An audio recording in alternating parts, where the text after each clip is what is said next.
দাদা আপনি পূর্ব বর্ধমান জেলার সংখ্যালঘু সেলের সাধারণ সম্পাদক নির্বাচিত হয়েছেন। গতকালই লিস্ট বেরিয়েছে আমরা দেখেছি।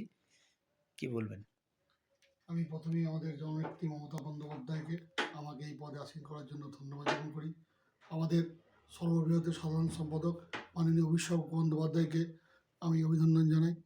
সর্বোপরি আমাদের রাজ্য সভাপতি মোশাররফ হোসেন এবং আমাদের জেলার তৃণমূল কংগ্রেসের সভাপতি রবীন্দ্রনাথ ভট্টাচার্য এবং আমাদের সংখ্যালঘু সেলের বর্ধমান জেলার সভাপতি মাননীয় জাকির হোসেন মহাশয়কে অসংখ্য ধন্যবাদ জানাই আমাকে এই পদে আসীন করার জন্য।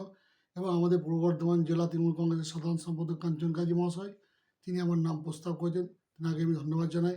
এবং সর্বোপরি আমাদের বিধায়ক মাননীয় খোকন দাসকে এই পদে আমাকে আসীন করার জন্য ধন্যবাদ জ্ঞাপন করি। দাদা আপনি নতুন দায়িত্ব পেলেন না এর আগেও দায়িত্বে ছিলেন?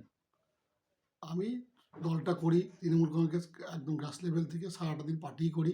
আমার মানুষের যাতে ভালো হয়, মানুষ যাতে ভালো থাকে এবং সকলের সুখ দুঃখ প্রতিটা মানুষের সঙ্গে বাটোয়ারা করি এবং মানুষের যা যা প্রয়োজন আমি নিত্য সকাল থেকে উঠে আমি আমাদের নেতা কাঞ্চন কাজীর সহায়তায় তিনার নির্দেশে তিনি যা আমাকে নির্দেশ দান করেন আমাদের ওয়ার্ডে কাজ করার জন্য আমি সারাদিন পার্টি কাজই করে থাকি। আপনি জেলার সংখ্যালঘু সম্প্রদায়ের মানুষের জন্য কি বার্তা দেবেন? সংখ্যালঘু ছেলে আমাদের মাননীয় মুখ্যমন্ত্রী মমতা বন্দ্যোপাধ্যায়, তিনি দেখতে পাচ্ছেন তিনার কাছে জাতি ধর্ম বর্ণ বিশেষ কিছু নেই। তিনি সমস্ত জাতির জন্য কাজ করে যান। সংখ্যালঘু বলুন সংখ্যাগুরু বলুন তেনার কাছে কোনো ভেদাভেদ নেই। আমরা সংখ্যালঘুরা চাইব আমাদের মাননীয় মুখ্যমন্ত্রী যে সংখ্যালঘুদের জন্য যে প্রকল্প বা যেসবগুলো উন্নয়ন উনি করতে চান সেগুলো মানুষের কাছে পৌঁছে দেওয়া, এটাই আমার কাজ। নাম পরিচয়?